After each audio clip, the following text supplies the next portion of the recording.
asalaamaaleykum mbokku Sénégal ñoo ngi leen di nuyu ku ci nekk sa tur ak sa sant mbokku diaspora bi aussi ñu ngi leen di nuyu di leen xamal ne ñoo ngi dellu si ak seen émission tey mu leer tey nag émission spéciale lañ leen indil parce que li ñu fas yéene waxtaanee tey mooy maanaam mbirum corruption boo déggee corruption mooy guerre ñu koy wax guerre ci wolof donc thème tey bi mi ngi nekk corruption ak valeur.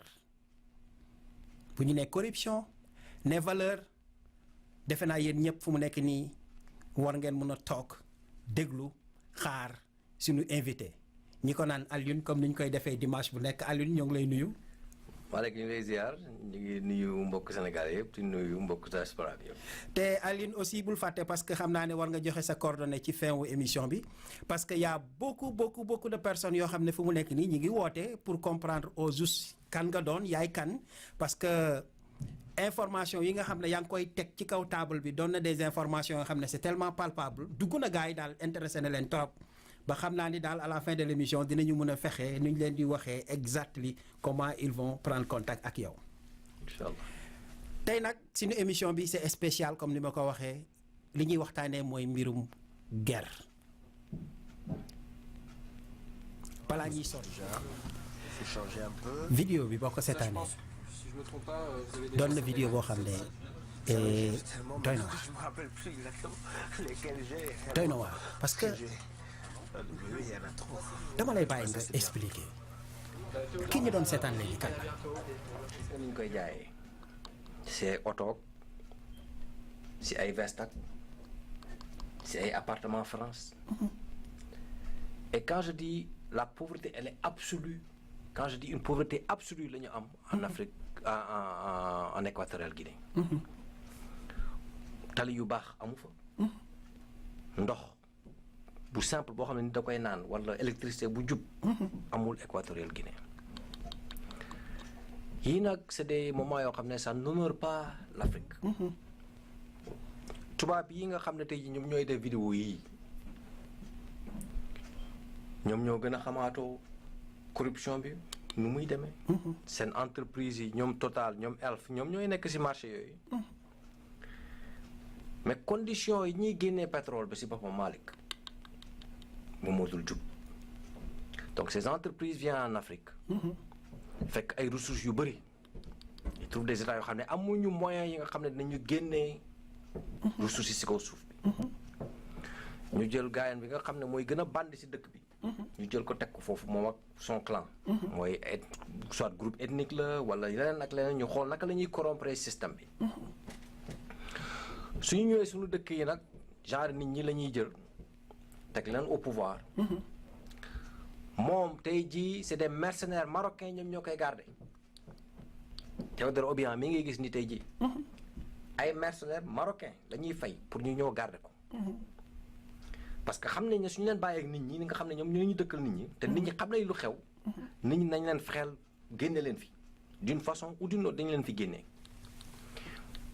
mais la corruption lu koy indi mooy que ne comme ndoxu fleuve la rek ça va d'un point élevé pour un point bas ndoxu fleuve ndoxu rivière noonu lay walangaane. corruption nag ci kaw lay jógee mooy les pays riches muy France muy Angleterre muy Allemagne muy États-Unis muy Chine ñoom ñooy corrompre dëkk yi. ok kon daal su ma jumul daal boo koy xool ba ci biir guerre mooy li nga xam ne moo gën a tardel Afrique. tardel Afrique si yoon yu bëree Malick xam nga guerre dafa bëri forme guerre y a une corruption intellectuelle. mooy li ngay jàng baaxatul lu ñu lay jàngal dara baaxu ci. ngay jàngalaate yeneen doomu aadama dara loo xam ne dafay dëggu. guerre pour définir ko Malick moom mooy doomu fen ak sàcc. soo jëlee fen ak sàcc nga boole leen jox leen doom yooyu ñuy jur moom mooy guerre moom mooy corruption. mooy tu peux corrompre l'intelligentsia des gens mooy l'intelligence des gens mën nga ko corrompre. valeur nit mën nga ko corrompre soo corrompre nit mooy que ne yaa ko moom. bi tubaab bi ñëwee bi ñu tasee ak ñoom ba tey jii ce qu'ils ont fait mooy duñ jël ñi nga xam ne tey jii ci chef la ñu demoon ne jox leen ñu seen doom yi mooy doomu buur yi nga xam ne perte woon nañu combat yi ñu ne leen jox leen ñu seen ay doom doomu sëriñ yi ne jox leen ñu seen ay doom ñu jël seen doom yi ne kaay leen ñu jàngal leen tey ci suñu école ñun lu ñuy jàngale. Il y avait un excellent livre qui avait été écrit qui s'appelait L'aventure ambiguë de Cheikh Hamidou Kane. Et dans ce livre mu ngi expliquer naka la corruption intellectuelle nu muy commencé. conflit interne bi nga xam ne mooy jur si biir nit ki. nga dem jàngi seen école ñu gëm loo leen ne ñoom seen façon wu nekkin. loolu moom mooy nekkin. nga commencé sol seen ay yëre. jàngal la seen bopp daal. seen bopp mais dañ lay jàngal seen bopp ba nga fàtte sa bopp Malick yow soo amatulee léegi sa làkk. ñu tey jii tu prends un pays comme le Sénégal suñuy làkk français la ñuy làkk ça c'est une corruption. c'est une corruption morale c'est une corruption intellectuelle mooy ñi nga xam ne tey jii yow tu as une population boo xam ne 75% de la population ne parle pas une langue. lépp li ngay communiquer loo xam ne dafa am solo si làkk boobu nga koy làkkee. muy tubaab bi mooy nasaraan bi. mooy que ne fen dugg si na. parce que fen dafa bëri genre forme am. ñàkk wax it fen la. su nekkee ne dafa am dara loo xam ne nit da ko war a xam te waxu ko ko. fen dikk na. donc les populations ne peuvent pas intervenir c'est pas que les populations ne sont pas intelligentes. mais elles n'ont jamais accès à l'information Malick. donc tubaab bi muy ñëw bi muy dugg ci suñu société yi ce qu'ils ont fait d'abord mooy ils ont perverti notre intellect ne ñu yéen li ngeen di jàng dara baaxu ci li ngeen gëm dara baaxu ci seen solin dara baaxu ci ni ngeen di lekkee sax dara baaxu ci xam nga xale bu màggee ci condition yooyu nga teg ko nga yàq boppam yépp su dellusee au village ci sol veste sol chemise sol leneen ñi nga xam ne ñoom la bokkaloon léegi il ne s'identifie plus avec ces gens-là. mais tu donnes à cet individu-là certains privilèges yi nga xam ne tey jii ñi nga xam ne bàyyi woon na leen gannaaw. ñoom duñ koy commencer ñii cette procédure boobu moom mooy indi guerre moom mooy indi corruption bi mais la première corruption mooy la ngay corrompre intellectu nit. nga corrompre sa langue nga corrompre âme bi. mooy valeur yi nga xam ne moom mooy incarner nit ki ci boppam. amatu ko dara destu fa nit nag soo xamee ba deg nga ko côté boobu mooy léegi moo xar ak bàyyi ma ñoo yem. ñoo yem definitely. mooy que ne lu la neex mën nga ko teg. parce que rusutu ragalatu amatul yenn valeur yoo xam ne dina ko teg au-delà de l'intérêt physique. mooy li nga xam ne mooy am suuf. am suuf boobu nag ñu ko yore. muy dëkk yi ñuy woowee tey jii les grandes puissances. ñoom ñoo jël après la deuxième guerre mondiale nag lii lu gën a bëri si li ñuy woowee tey ji la corruption. c'est après la deuxième guerre mondiale que lañ ko installé. si la ñu jël institution yi gën a mag yi mooy les Nations Unies ñu créé léegi ay organes yi nga xam ne léegi moom mooy gérer adduna yëpp si la ñu créé lu ñuy woowee les institutions de Bretton Woods. institution Bretton Woods mooy lan moom mooy la Banque mondiale le FMI institution yooyu si après guerre mondiale bi la ñu juddu. OMS moom moo gën a jege moom tamit si yooyu lañ ko créé OMS mooy organisation mondiale de la santé. ñu jël beneen boo xam ne tey jii pour commerce la. donc soo jëlee institution yooyu yëpp moom mooy tey jii mooy UNESCO ak yeneen c'est tout simplement pouvoir contrôler la pensée adduna. naka la nit waree gisee adduna. naka la nit waree jàngee. donc quand tu corromps tous les gens nag ñi nga xam ne bokk nañ ci système bi. donc su may comprendre bu baax colonisation la mais d'une manière artificielle. non mooy moo gën a garaaw Malick. parce que xam nga sooy coloniser nit nga di ko dóor ba tey jii. kooku dina xam ne jaam la dina am moment boo xam ne dina révolté wu. mais xam nga soo contrôler bopp nit. xalaat kooku yaa moom nit ki Malick. kooku mooy gëm-gëmu nit. donc quand tu rentres dans li nga xam ne mooy gën a mooy central mooy loo xam ne mooy comme xol. xam nga nit su yaram bi su xol bi deewee rek mooy nit ki dem na yoonam. ñoom nag lu ñuy contrôler tey jii mooy xolu nit. mooy li nga xam ne tey jii moo gën a central si li nga xam ne tey jii noonu la nit di gisee àdduna. bët yi ngay gisee ni ngay déggee li ngay lekk si boppam lu muy saf ñoom ñoo lay ne lu muy saf lii lu muy xëy ñoom ñoo lay wax lu muy xëy li ngay laal yi ñoom ñoo lay ne li ngay laal lan la xam nga kooku yaa moom nit ki. definitely di leen fàttali ne ñoo ngi suñu émission tey mu leer te thème bi tey fi ñu ko concentré mooy corruption ñi ko naan guerre ak valeur. maintenant Alioune defe naa dañuy dugg ci contexte bi nga xam ne tey mooy fi nga xam ne fa la suñu waxtaan war a jëm ndax bu ñu delloo biir Sénégal exemple ndax dëkk bu bari valeur la waaye dafa mel ni suñuy valeur dafa nax saay ndax ba léegi dafa mel ni ñun comprendre gu ñu suñu identité dañ koy wax rek mais au juste comprendre ñu ko xamuñu fu ñu jëm sur tous les plans éducatifs économiques sur tous les plans mais balaa may jàll foofu dafa am référence boo xam ne tey ñun moom la ñuy nar a jël comme exemple de valeur pour mun a divulguer suñu message pour que nit ñi mun ñu comprendre Alioune su ma la joxee ñaari dates yi muy 1852 ba 1927 am na lu fa xew est-ce que date yooyu am na lu mu lay référé. Malick dafa am koo xam ne tey jii moom la ñuy célébrer la semaine qui vient moom la ñuy màggal mooy ki ñuy woowee Cheikh Ahmadou Bamba. te tey jii comme tu as parlé on parle de la colonisation on parle de valeur et yàlla def na ne bi ñuy waxtaan affaire show bi it mu tombé ak date bi nga xam ne moom si la fekkee àdduna ak si la génn àdduna. c'est quelqu'un qui est né li ñuy woowee tey jii dans la région de Diourbel.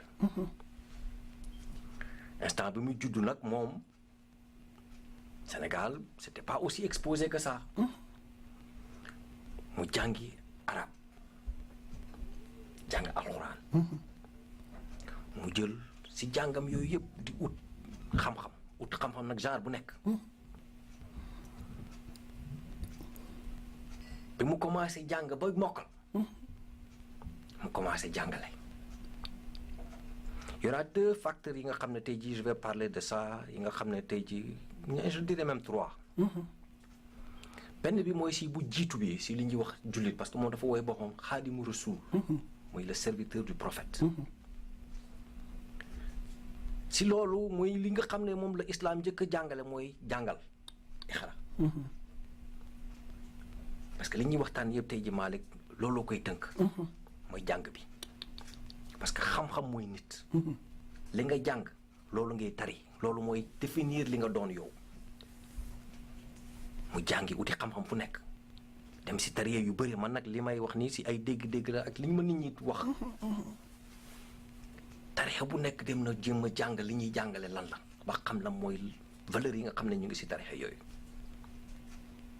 muy jàng di dem di ut ñi nga xam ne tey ñoo ñoo koy jàngal. muy benn. ñaareel bi mooy liggéey ak humilité. parce que Malick liggéey ak humilité soo jàngee ba pare il faut nga jàngale il faut que li jàng boobu nga jàng mu am benn aspect pratique mooy que ne am nga application pour li ngay jàng la mooy pratique mooy liggéey bi parce que loolu la jàng di jëriñ. mooy am nga aspect boo xam ne dina la jëriñ di nga lekk. di nga si naan wala di nga am loo xam ne di nga jëriñoo jëriñ nit ñi. beneen bi mooy yar sa bopp parce que guerre xeex la ak sa bopp ak bakken. te si ñett fànn yi ma la jox yëpp. c'est des valeurs qu'il a incarnées c'est les valeurs yoo xam ne daf ko jàngale si dundam yëpp. soo gisee tey jii daayira yi bëri nañu ñi nga xam ne tey jii dañuy naan jàngaleen xasaay jàngaleen lii muy jàngale bi. valeurs yi nag fu mu ne nii peut-être que ne avec le temps avec la distance peut-être que am na ñu si perte mais on va parler de ces valeurs là aujourd'hui. lan mooy nit. parce que Alioune bu ma delloo ci sëñ bi. sëñ bi il n'a vécu que 75 ans ci kaw suuf. fu nekk jaar na fa ak tubaab bi mais taxul benn yoon mu nangu li nga xam ne tubaab bi mu ngi koy imposer Sénégal ndax jamono boobu ñoom c'était des résistants yoo xam ne sur le plan spirituel dañu jiital yàlla ci lépp lu ñuy def mu doon ay valeurs yoo xam ne c'est des valeurs incontestables mu xew ci biir Sénégal dëkk bu ndaw ñi ngi door a toll ci 15 millions d'habitants defe naa ñun Sénégal ñu am ay personnalités yu mel noonu ñu jàngal ñu sur tous les plans comme ni nga ko waxee tout de suite mais malheur est que dafa mel ni regardless of tout tey la guerre gën a bëri ci biir Sénégal ban jàngat nga ci am Alioune. référence la ñu amatul Malick. xam nga nit soo doxee te adduna yëpp dox la. adduna yëpp destination la. xam nga tey jii GPS bi daf may laaj d'abord la première question bi ma GPS di laaj mooy fan nga nekk. ma ne ko Alioune Samba man maa ngi fii maa ngi Nord mu ne ma léegi Alioune Samba fan nga bëgg a dem. mu ne ko damaa bëgg a dem Dakar Sénégal mu ne ma Alioune Samba da ngay dox ma ne ko déedéet. da ngay fay ma ne ko déedéet da nga am fas ma ne ko déedéet da ngaa yore oto ma ne ko déedéet da ngaa yore avion ma ne ko déedéet mais avion laa bëgg jël ma ne su nekkee ne avion nga bëgg a jël yoon bi fii lay nekk su nekkee oto laa ko ne fii lay jaar mu jox ma beneen yoon mais xam nga adduna yëpp dëgg la ñuy uti tout va tend vers la vérité ñun lu ñuy ut ci adduna c'est tendre vers cette vérité là mais du dafa ñuy jaxase adduna dafa ñuy jaxase y a toujours deux forces yoo xam ne ñoom ñooy xeex nit mooy lu bon ak lu baax te j'ai l'habitude de dire que ne doomu aadama bakkenam yàlla ba muy créer bakken daf ko ne yow bakken jéemal dund lu mu gën a guddee ci kaw suuf nga ne naam mu ne jéemal nooyal sa dund lu mu gën a nooyee nga ne ko naam mais bakken Malick xale la rek xale day foo rek tey jii su ma jëlee xale dugal ko ci boutique boo xam ne dafa am ay tàngal su ma ñëwee fekkaa tàngal yëpp jeex nañu Malick parce que dina ubbi tàngal bu dul tàngalu jinne mos ko dina naan lu am suukar yëpp dina ko naan ci boutique bi parce que noonu la ko yàlla bindee bakken nag xale la ñun tubaab bi ñu taseeg moom aspect primaire u nit la jël foowee ko mooy aspect bi nga xam ne tey jii mooy dañuy bëgg a nekk fii dafa ne ni fii lañ dëkk ci kaw suuf ku yaakaar ne nag ci kaw suuf nga dëkk Malick jëfu àdduna rek ngay def di nga lekk ba am diabète lekk ba am tension jël li nga alal bi nga amul yëpp di ko fajoo di nga defe ne àdduna yëpp foo la takk ay jabar jënd ay kër ak yore ay oto mooy nga gis sànq si kii ba mais loolu c'est temporaire Malick tey jii ñu ngi waxu Serigne Touba Xaadimu Rasul tey jii c'est pas alalam la ñuy wax mais valeurs yi nga xam ne bàyyi na ko fi mais loolu la ñuy ba tey jii moom la ñuy jàngat valeur mooy nit yonent bi sallallahu alayhi wa sallam bi ñuy wax tey jii valeur moo tax ba tey ñu ko ñuy jàng li ñuy bind wala li ñuy def ak li ñuy jëfe mais ñun tey jii doomu Sénégal tubaab bi gëmloo nañu ne teraanga suuf tu dois l'avoir à quel que soit le prix bi nga xam ne tey jii moom nga ko war a amee di nga fen pour am alal bi di nga sàcc pour am alal bi mais soo toogee yow kese ak sa borom Malick nga jéppi ku la waxul dara ku la deful dara parce que instant boobu y a une chose qu'on appelle la conscience li nga xam ne tey ji mooy nekk ci suuf di la naan mooy xam nga nit nee naa la ñaar la hardware bi mooy yaram bi software bi mooy li nga xam ne tey ji moom mooy li nga xam ne moom mooy programme bi nga xam ne moom mooy daw ci kaw nit ki ordinateur image u nit rek lañ ko defaree software boobu nag moom mooy am bi moom mooy li nga xam ne tey ji mooy xalaat mooy esprit bi moom mooy li nga xam ne tey ji c'est intangible kenn mënu ko laal parce que ci jàngale sëriñ bi toujours ci valeurs yi quoi parce que dafa jot Sénégal ñu xaw a dellu gannaaw tuuti xoolaat suñu bopp ndax sëriñ baa ngi naan ak loo mënti am ci àddina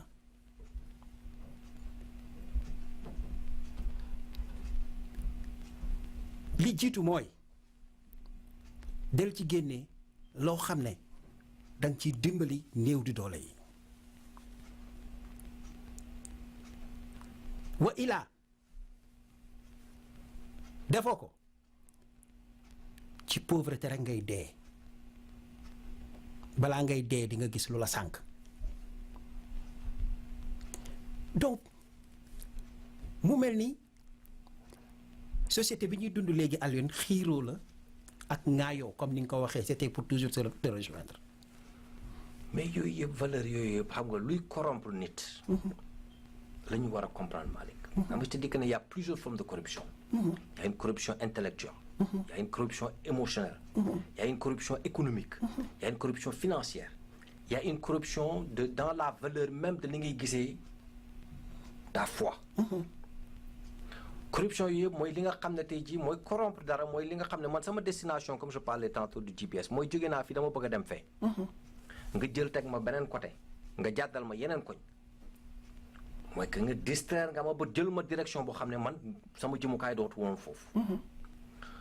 te ñun suñu objectif en tant que humain mooy que ne naka la ñuy dundee lu mu gën a guddee ak nu mu gën a woyofee si kaw suuf. mais tey ji su ma la fekkee Malick nga taxaw nga ne dama bëgg a jël am permis de conduire. man ne la Malick dinaa la indil permis sa kër yow jàngoo code jàngoo dawal. permis bi ñoo fekk la sa kër.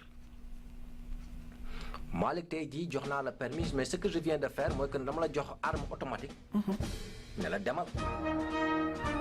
parce que arme automatique mooy lan mooy que loo xam ne tey jii damay génn comme ni ñuy reyee fii doomu jàmbur yi si bëccëg bu nekk nga dégg leen ñu ne génn na tiré na rey na 20 personnes 30 personnes 40 personnes mais tey jii luy dee Sénégal si suñu tali yi à cause de la corruption. mais kenn mënu ko compter Malick. te ñi nga xam ne tey ñoo waroon encadrer loolu yëpp fexe mu bañ a am ñoo ngi toog xippi seen bët di ko seetaan. mais ñoom ñooy jiite corruption bi Malick.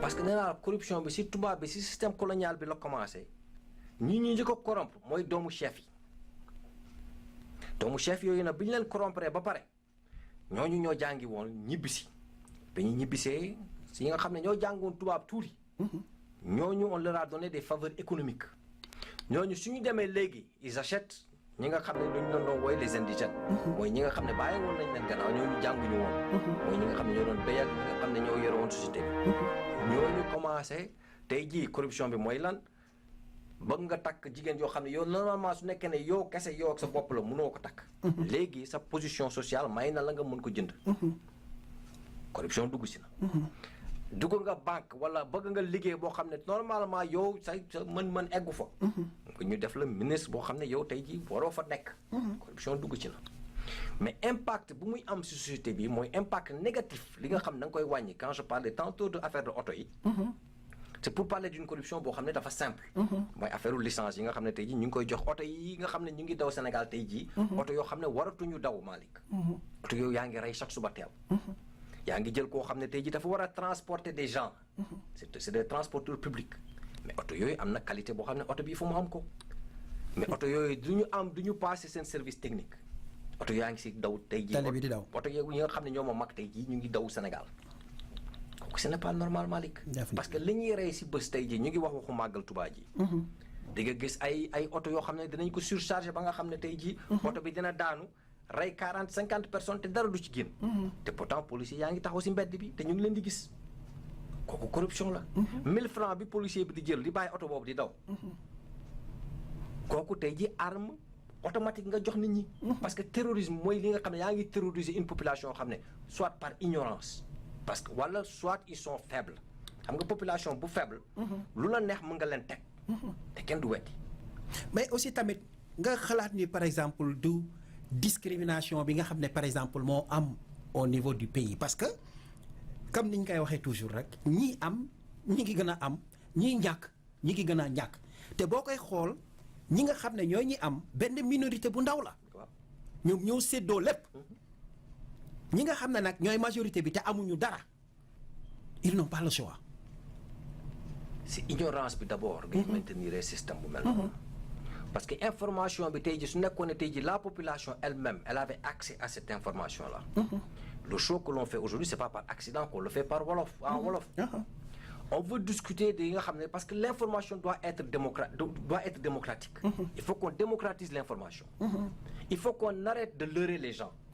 Qu'on leur parle clairement mais tey jii information bi suñu ko joxoon nit ñi tey jii. yow nga jàng tubaab ñàkk jàng tubaab mais nit ñi su nekkee ne xam nañu les données sur les faits. mais nit ñi ils peuvent prendre des décisions yoo xam ne moom leen di arranger. mais système yi lu koy maintenir ba tey jii mooy cette minorité dont tu parles. qui a bénéficié ba léegi faveur yi ma lay wax ni tey jii depuis la colonisation ba tey jii. c'est le même système qui est resté en place. mais c'est que ba léegi comme tu as vu dans le cas de Obiang Ngoma. c'est des miettes qu'on nous donne. tey jii da ngay gis un pays indépendant comme Tchad génnee pétrole am Banque mondiale taxaw na leen que ne xaalis bi ngeen di jaay pétrole il faut mu dem dugg ci benn trust.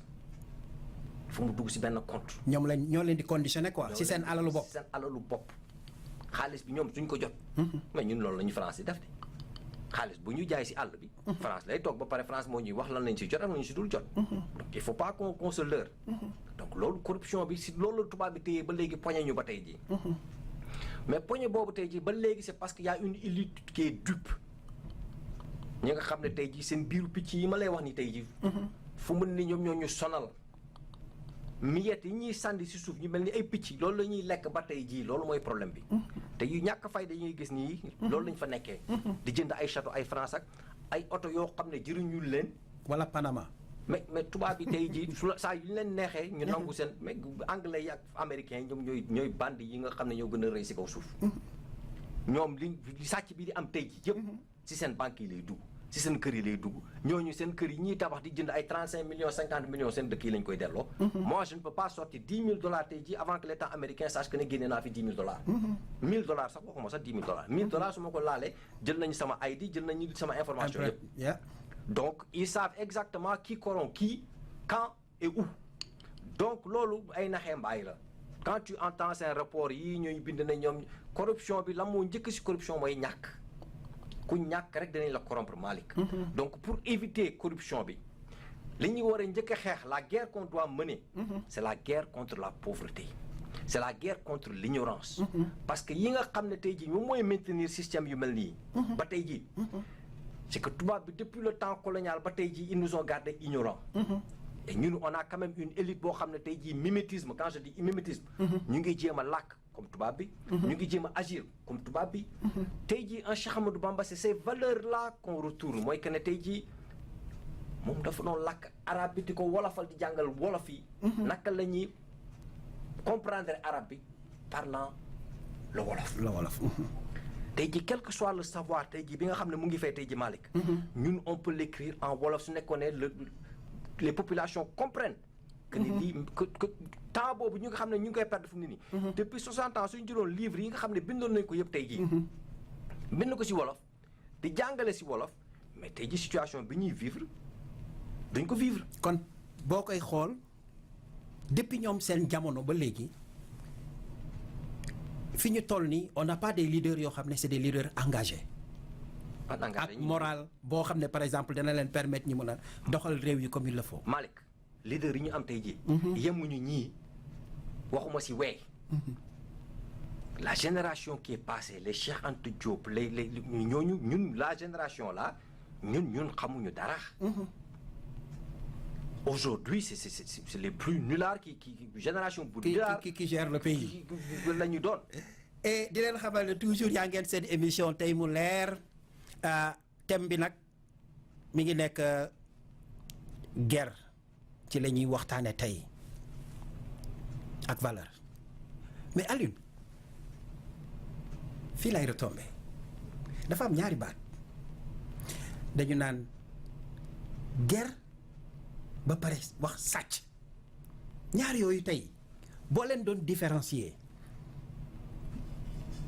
qu'est-ce que tu vas dire. xanaa la sànq guerre mooy doomu sàcc ak fen. seen doom mooy guerre.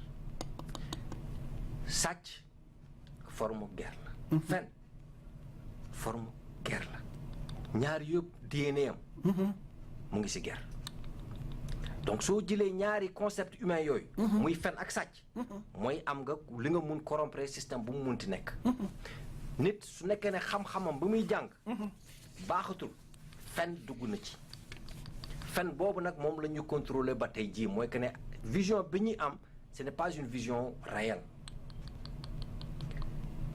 ñoom Cheikh Anta Diop ce qu'ils ont voulu éveiller les peuples africains si yenn affaires yi moo doon que ne on ne peut pas être autre chose qu'africain. Il faut qu'on reste authentique. Quel que soit jàng bi ñuy jàng ñun suñu bopp. Qu'on fasse les physiques en africain. Qu'on fasse les maths en africain. Qu'on voit les finances en africain. Parce que man li ma doon loolu rek laa mu nekk Malick. Je ne serai jamais ba àdduna tukki leneen qu'un Sénégalais. On a des aspirations nu ñuy feccee wala nu ñuy waxee nu ñuy gisee mais bokkul ak koo xam ne tey jii sama doom ji juddu Amérique fii mënul bokk c'est pas possible. mais Alioune xam nga li ma jaaxal ba léegi mooy valeur yooyu pourquoi njiitu africain yi plus précisément les Sénégalais mënuñu ko doxal ba léegi dafa doon loo xam ne lu jafe la wala lu ñu comprendre la. dafa gën a yomb wala toog di sàcc moo leen intéressé. dafa gën a yomb rek Malick. xam nga tey jii disons ma jël exemple simple su ma la jëloon tey jii ne la Malick yaay président Sénégal. mais Malick tey jii soo bëggoon xeex guerre boobu si biir Sénégal. su yóbboo nga dem uti armée yu gën a garaaw si kaw suuf. nga ne rek yow yaa ñoo lay protéger. parce que xam nga tey ji Malick su nekkee ne fekk nga nit boo xam ne lu mu tabaxee këram lu muy joxee dépense këram lu doomam mi di jàngee lu muy def yépp ci guerre la ko amee. kooku nga bëgg ko xañ loolu mais Malick kooku dina jóg sa kaw. et lii je vais te dire une chose. c'est dans les hôpitaux c'est dans les universités. C'est dans les enseignants. C'est dans l'administration civile sénégalaise. C'est dans tout aspect de la société sénégalaise. La corruption bi dugg nit ñi dafa dem ba nga xamee fu mu ne on n'arrive même plus à identifier lan mooy corruption ak lan moo dul corruption. mais Alioune bu fekkee noonu la demee kon société bi dafa feebar fu mu nekk nii dafa feebar. kooku kenn wax te feebar bi mu feebar defe naa moo raw sida. mais li muy rey fu mu ne nii Malick. je ne blague pas nag. li guerre di rey tey jii mu ëpp lu malaria di rey. mu ëpp lu sida di rey. mu ëpp lu terrorisme di rey te du loolu duma maa ko wax. le président de la banque mondiale Kim si boppam moo ubbi gémmiñam ne. tey jii lu guerre di rey si Afrique moo gën a garaaw li ma la wax nii tey jii sida bi ak leneen lii rek xam ne mu ngi reyee. parce que xalaatal lii rek Malick sànq show bi nga seetaan tey jii mais am na ay images yoo xam ne gisuñu ko sax. il faut que tu ailles voir la pauvreté qui existe en Guinée équatoriale. Guinée équatoriale. soo comprendre pauvreté boobu tey jii amul tey jii un pays boo xam ne tey jii y a toutes ces richesses qui sortent de son sous-sol. hôpital bu baax mënuñu ko am. école bu baax mënuñu ko am. nga téye population bi tu les abrites nga ñëw di leen distribuer ay équipement pour ñuy jàngi. loo nga xam ne ñoom ñoo ko moomal seen bopp alal seen baay yi nga xam ne seen maam yi ñooñu si suuf soosu la ñu deewee. nga ñëw indi ay pacotille di ko distribuer comme si tu étais Papa Noël. di leen ko sànni. xam nga loolu Malick moom mooy ignorance. te guerre boobu tey jii je vais te dire une chose c'est-à-dire que ne il faut que ñun suñu bopp parce que la société africaine la société sénégalaise pour que mu génn si sous-développement bi mu nekk. c'est d'abord dans nos têtes. donc on ne peut pas être aussi ignorant et sortir et avoir une république. On ne peut pas avoir une république tant que les gens ne sont pas informés. On ne peut pas avoir une démocratie tant que les gens ne sont pas informés. On ne peut pas développer le peuple, le pays, ñoom si boppam parce que imagination ak création. moom mooy nit. te imagination ak création c'est simplement mooy ji boo xam ne tey jii dugaloo ko si kaw suuf maa ngi koy xool rek. xam nga du jur dara. ñun tey jii capacité bi ñu am tey jii du si or du si diamant du si pétrole la nekk si nit ñi la. tey jii su nekkoon on peut yee imagination nit ñi création nit ñi Malick mais tey jii Google ay Microsoft ak leneen c'est de la création. c'est de l'imagination. ce qu'on doit développer chez le peuple sénégalais mooy que ne weccit yi ñu leen di jox tey jii ngeen bañ ko ngeen ne non lii bëgguñu ko te le peuple sénégalais soo leen di gis tey jii élection di am ngeen di ñu leen di jox ay 5000 10 000 xaalisu dëkk bi nga xam ne moo waroon tabax ay hôpital ay dispensaires moom la ñuy jël di leen ko foowee. ñoom ñu jël seen alal boobu léegi yi nga xam ne moom la ñuy jël di ko génne si dëkk bi di ko yóbbu feneen pour jënd leneen loo xam ne yéen jëruñu leen. donc guerre bi c'est tout simplement tout ce comportement là yi nga xam ne yaa ngi defe ne yaa ngi gagné dara. dërëm boo ci lekk na fu mu ne yaa ngi lekk sa musiba. dërëm boo ci lekk rek laa lekkal ni yaa ngi xool ko ne yaa ngi lekk poson. poson definitely. donc fu mu ne nii le peuple sénégalais doit se réveiller. l'élite sénégalaise lii parce que ñëpp a ngi def la même chose. ça devient un comportement de groupe. mooy que ne képp koo xam ne tey jii nangu woo comporté wu de cette façon là turu bu dul turu jinne dañu la ko utal. mais je vais vous dire une chose léegi tey jii li ngeen di lekk weccit la xaalis bi nag tey jii nee naa la weccitu tey bu mu la gënal ay millions wu suba. ay alal xaalis kenn du ko liggéey ak. dañ koy jënd kooku du ay waxu nit. nit da ngay utiliser sa cerveau nit ko amatul xel yow ak xar bi ñuy yóbbu tabaski yéen a yem yéen nag fu mu ne nii vous marchez à queue de xawma la di topp tabaski yéen ñëpp nag fu mu ne nii foofu lañ ñuy jëmee ñun ñëpp ñu dagg suñu ay bopp. tubaab bi tey jii ñoom seen intérêt bopp xam nañ ko ñoom seen sous-sol dara nekku fa amuñu dara donc ils contrôlent li nga xam ne moom mooy le savoir la façon de voir le monde. imagination nag loolu mooy nit création loolu mooy nit. mais il faut qu'on travaille ensemble je reviens toujours sur ces principes-là. mais ces attitudes égoïstes yi nga xam ne tey jii moom la ñuy porter chaque jour. loolu moom mooy frein wu développement peut-être que à court terme vous pensez que ne am nga li ngay gagné wu leen dara seen pertement kese ngeen di dox.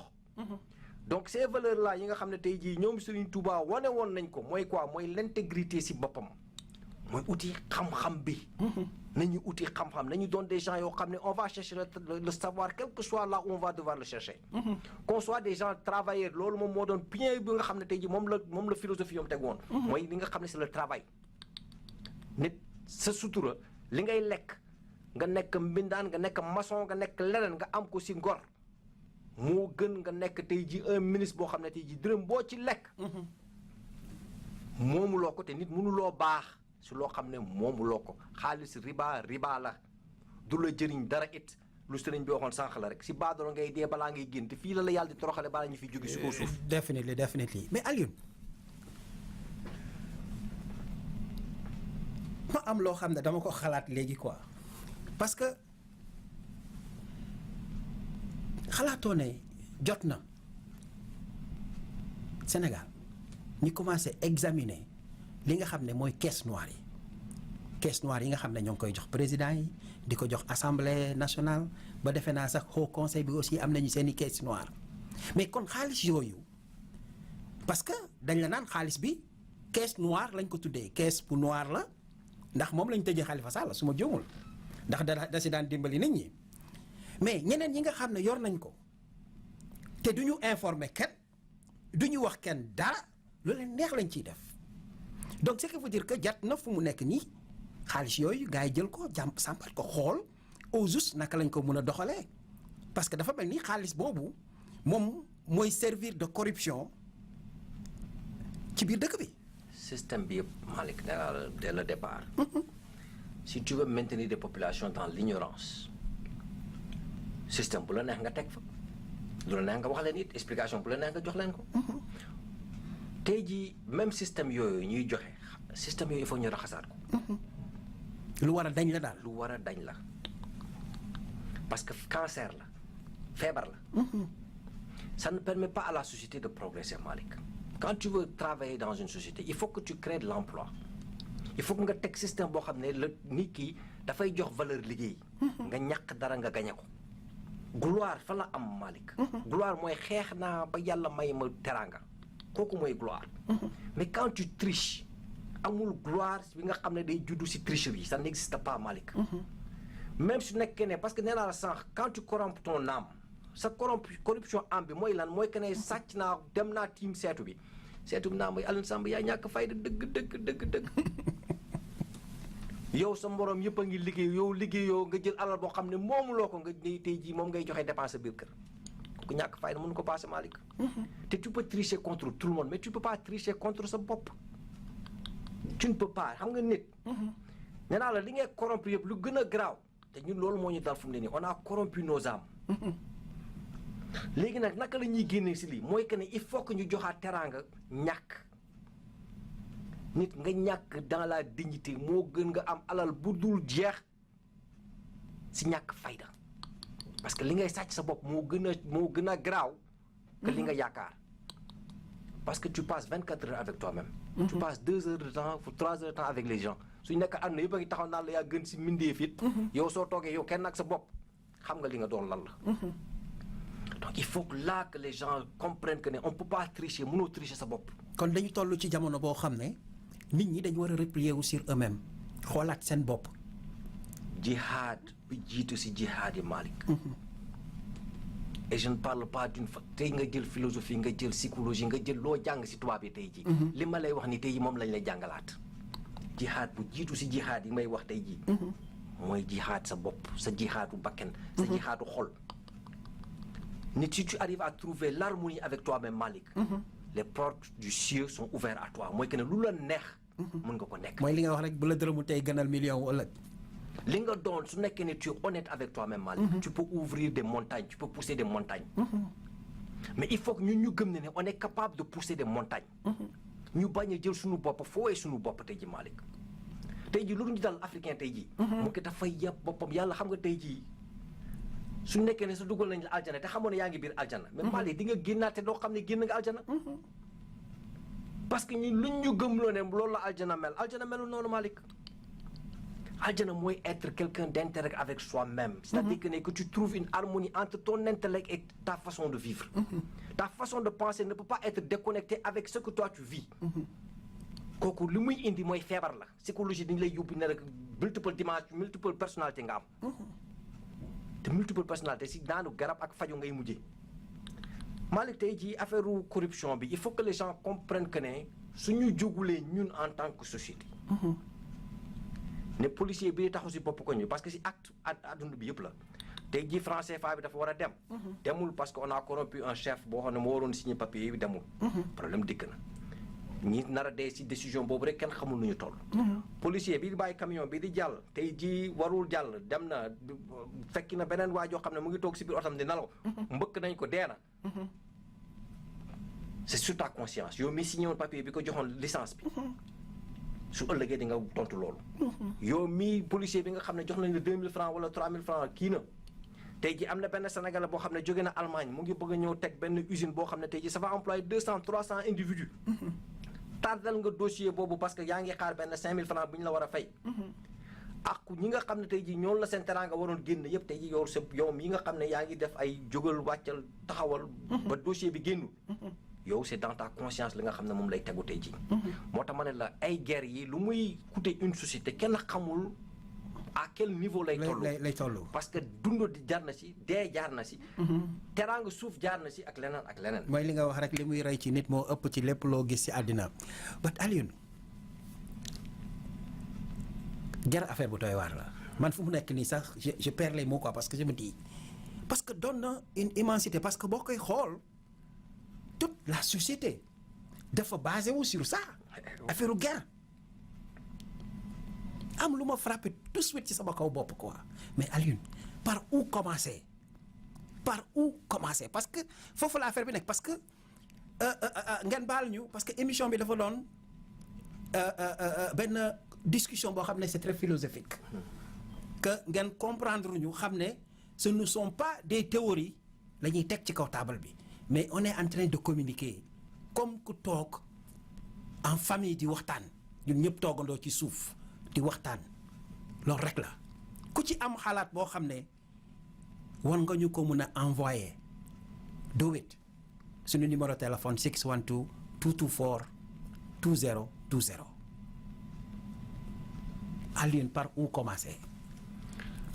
faj bi Malick si suñu bopp la te loolu lañu yàlla jëkk a teg mooy jihaad bu gën a mag bi mooy jihaad bakken nee naa la xale la rek te du màgg mukk bakken foo kese la ko yàlla nu ko yàlla bindee moo doy waar mooy que ni ñun ñëpp nag laa waxuma keneen ak keneen suba teel su may yeewu di dem liggéey benn xel baa nga ma Alioune Samb dangaa sonn tëddal nelaw jom ak ngor mooy tax nga jóg sangu sol sa yére dem liggéey xam ne soo ko defulee tey doo añ wala doo reer wala sa doom du añ wala du reer bakken nag loo xam ne la c'est toujours un combat qu'on va faire avec kooku mooy nit te ce combat c'est à chacun d'entre nous léegi am na ay bunt yoo xam ne war nañ ko mun tëj am na ay organismes yoo xam ne teg nañ leen tey jii yi nga xam ne tey jii ñu ngi Sénégal par exemple ay OFNAC organisation yu mel noonu la te am nañu ay rak ak ay mag yoo xam ne ñu ngi foofu xaw ma seen tur ñoom ñëpp nag mais organisation yi loo xam ne dind nañu seen ay bëñ xam ne nee naa la keroog fii nit ñaari mbir moo ko tënk mooy lu mu bëgg ak lu mu ragal su nekkee ne nag man tey jii dinaa sàcc ay milliards Malick te amul conséquence kooku tu ne peux pas soigner une société de cette façon-là xale su ma ko bëggee yar dama koy ne soit y a le bâton wala y a la carotte su defee lu baax nga jox ko carotte mu lekk su defee lu bon nag nga jël karawaas bi karawaase ko bu baax mu xam ne lii du ko defati suba une société nag boo xam ne amul dara lu nit ñi ragal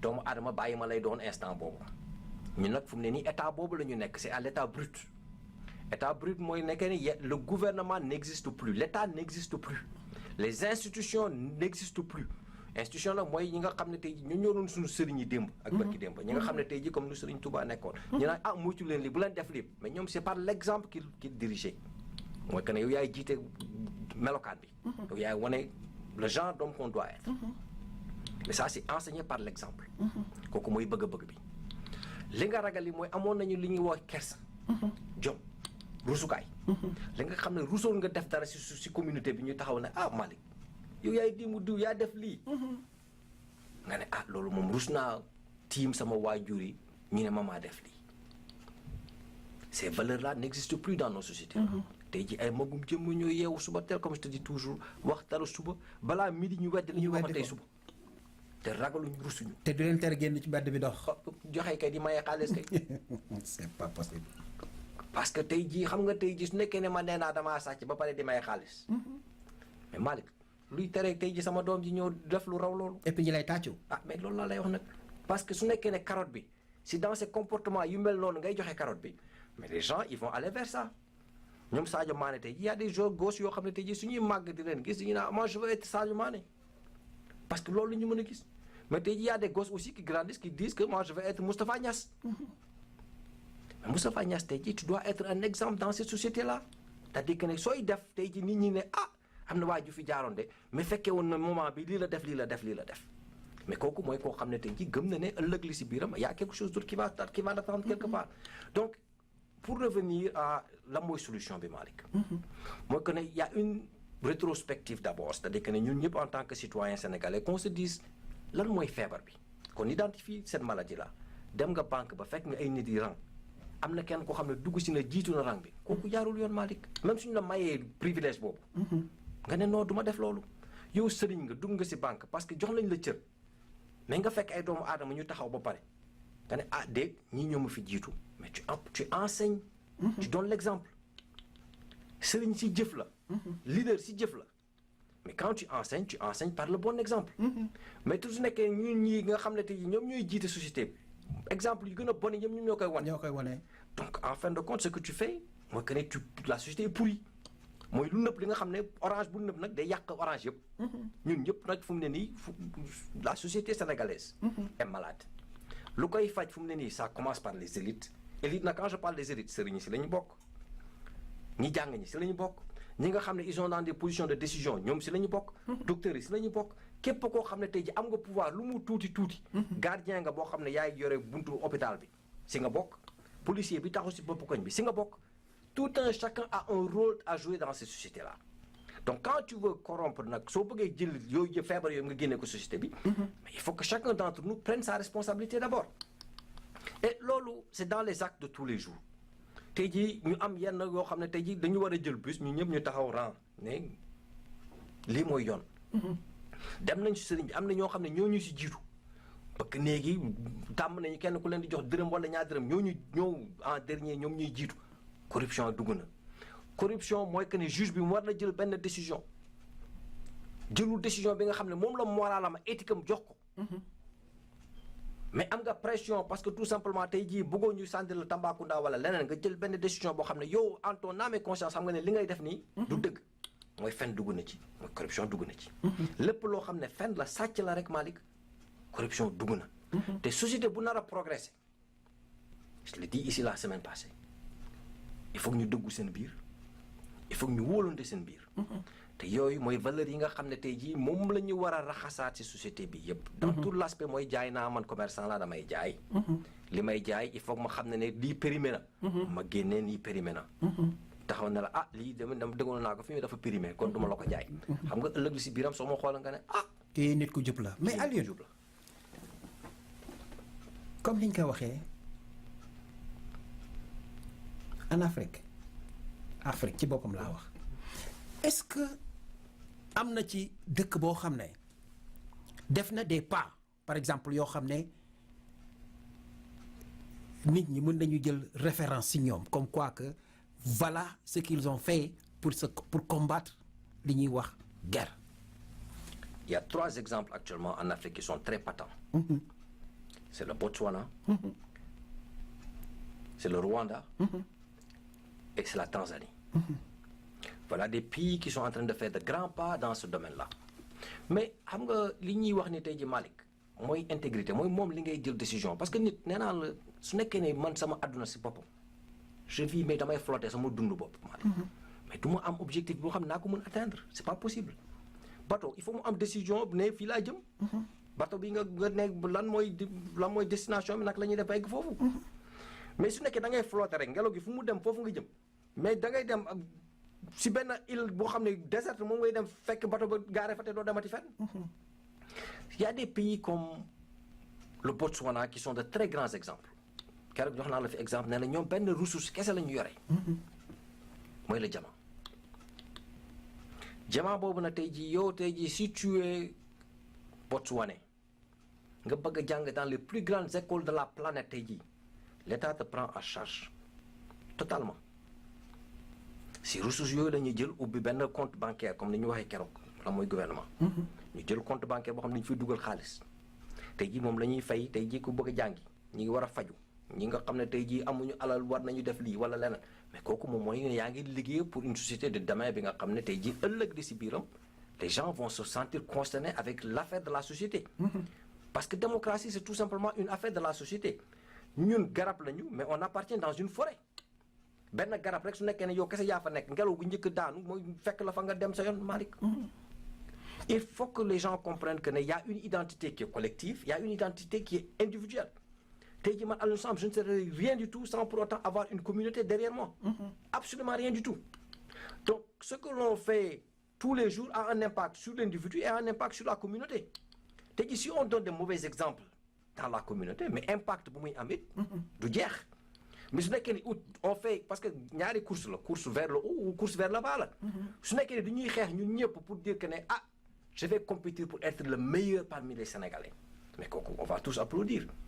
Mais quand je veux être le meilleur parmi les Sénégalais, ça ne veut pas dire que je vais piétiner tous les autres Sénégalais pour atteindre cet objectif-là. Je vais collaborer avec d'autres Sénégalais pour atteindre cet objectif-là. Comprends nga fi ma mais tey jii su nekkee ne ñi nga xam ne ñu ngi jéem a xëcc kaw man maa ngi leen di xëcc suuf mais bés ma bëggee jóg si kaw ñu wàccee muy man tamit.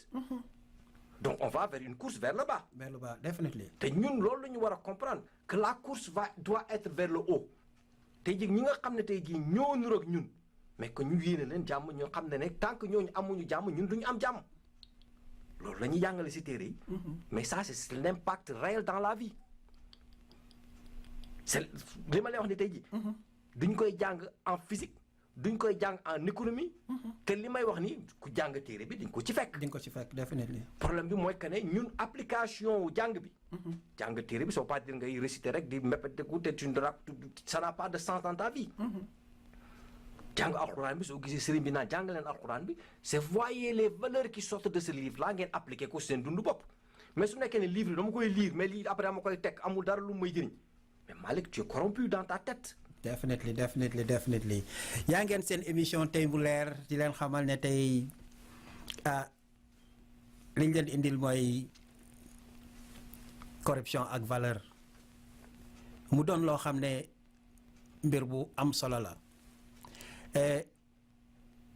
am naa surprise nag Alioune parce que le Sénégal n'a pas été cité parmi les 3 premières donc ce qui veut dire que ñun Sénégal war nañ def effort bu mag ci mbirum guerre parce que boo gisee dëkk bi ci kaw ni ko Aline doon waxee tout de suite dafa mel ni amul gouvernement dafa mel ni amul njiit dafa mel ni ñun amatuñu ci kenn koo xam ne ci moom la ñu mën a référé wu ci jamono bi nga xam ne ci la ñu toll te bu ñu amee dëkk boo xam ne lu toll ni Serigne Touba Khadimu Rasul juddoo fa Alaaji Malick Sy juddoo fa Limaamu Laay juddoo fa ak ñeneen juddoo fa mu doon ay nit yoo xam ne ay nit yu baax lañu ay nit yu tedd lañu te nit yooyu boo leen di jeex fii ci àddina prenons le cas de El Hadj Ibrahima Niass soo demee Nigéria dafa mel ni sax ñooñu ko gën a xam kon Sénégal ñun war nañ delloo suñu bopp ci ginnaaw replier waat sur nous-mêmes xoolaat suñu bopp comme ni ko sëñ Aline waxee léegi jihaad doon na loo xam ne lu am importance la mais da nga koy commencer par soi-même xoolaat sa bopp ci kaw ba ci suuf xam ne nit rek nga te xam ne yenn am yi loo ko am fii nga koy bàyyi que ñuy mën a partager wu di gestu di bàyyi xel ci ñi nga xam ne amuñu bu ko defee rek dëkk bi dina équilibré wu puukare bi wàññeeku ñu mën a avancer Aline émission bi doonoon na émission boo xam ne sincèrement dimension bi dafa rëy trop du loo xam ne dañuy tëb rek un jour dindi ko mais processus la comme ni nga ko expliqué léegi xam naa ni dañ koy jël rek tënk ko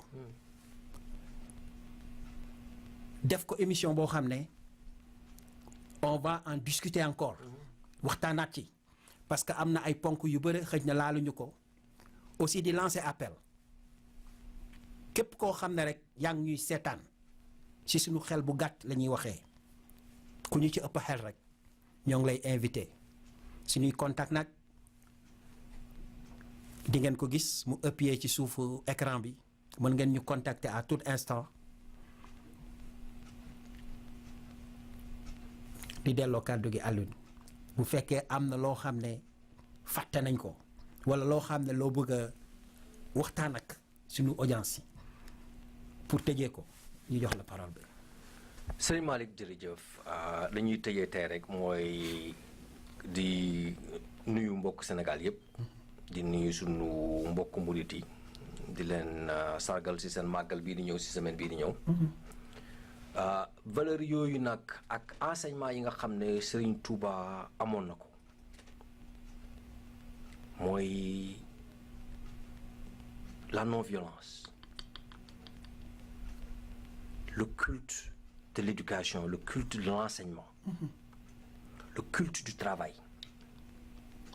Que valeur yooyu ñi nga xam ne ñun ñëpp sénégalais lañuy qu'on puisse puiser dans ces valeurs là, qu'on puisse am yeneen référence yi nga xam ne tey jii ñun am nañ ko. Il a pris la culture islamique, il l'a rendu sénégalais. Il a sénégalisé la culture islamique.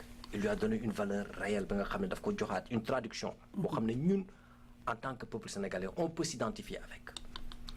xam-xam boo xam ne identifié wooloo ak xam-xam bi rek du la jëriñ dara Malick. xol mooy nit xam-xam il faut que sa xol ak sa xel mën a méngoo pour que nga mën liggéey nit li nga bëgg si loolu ngay liggéey ba mën ko si loolu ngay jëriñee doomu aadama yi si loolu it la sa teraanga suuf di juddoo mais nit li nga bëgg loolu tu ne vois pas le temps passer parce que tu aimes ce que tu fais et c'est très facile que li nga xam ne yow da nga ko bëgg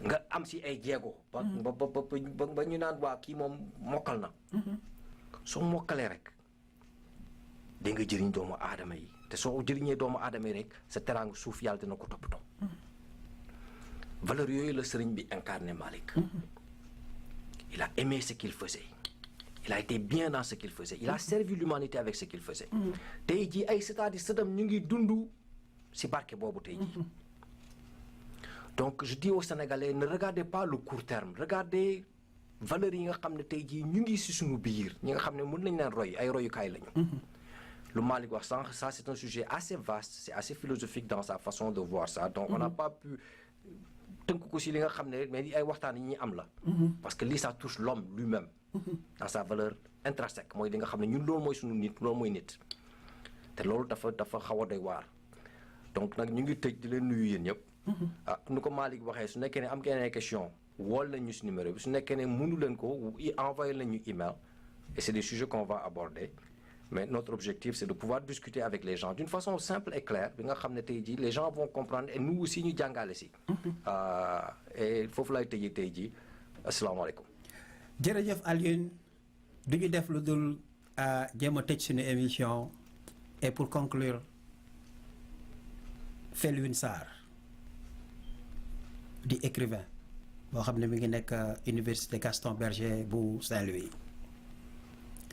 dafa bind livre ci jihad te li mu wax ci livre boobu boo koy résumer rek mooy il faut avoir maîtrise en soi mooy nit ki foo toll rek da ngay mën a maîtriser sa bopp parce que boo mënee maîtriser sa bopp di nga moytu li ñu naan corruption di nga moytu li ñu naan sàcc te aussi dina la musal ci fen mooy maanaam wax loo xam ne du dul dëgg comme ni ko sëñ Aline waxee di ñaanal sénégalais yi nag di leen souhaiter màggalub jàmm si suñu waxtaan boo gisee ñu choisir Serigne Touba ci côté valeur ndax bokk ñoo ak moom jamono mais dund na 75 ans sans faute vie boo xam ne c'est à 100% positif te juddoowul feneen juddoowul Makka juddoowul Medina juddoowul Égypte juddoowul Amérique Sénégal la juddoo donc bu ñu amee nit ku mel noonu ak lépp loo xam ne ñu ngi koy def ci àddina war nañuy référé wu ci ay valeur am parce que bu ñu ko defee rek duñu juum ndax amul benn vocabulaire boo xam ne ci biir valeur yi am na erreur ñun ñooy juum kañ kon di leen ñaanal màggalu jàmm ngeen dem màggali ci jàmm dellu si jàmm balaa may terminer nag kii benn brochure la boo xam ne suñu benn naataango boo xam ne mi ngi liggéey fii ci Tempo Afrique TV ndax ñoom ñoo yore côté bi nga xam ne mooy côté érythréen yi parce que Tempo Afrique TV dafa doon télévision boo xam ne mun naa ne ethnique yëpp la regroupé ñoo ngi soox nag kii dafa doon revue bi nga xam ne moom la njëkk génnee ñu naat di ko publier 3 mois yu nekk di leen di ñaanal jàmm di ko ñaanal ñëpp te revue bi aussi ngeen bàyyi ci xel jërëjëf et à dimanche prochain.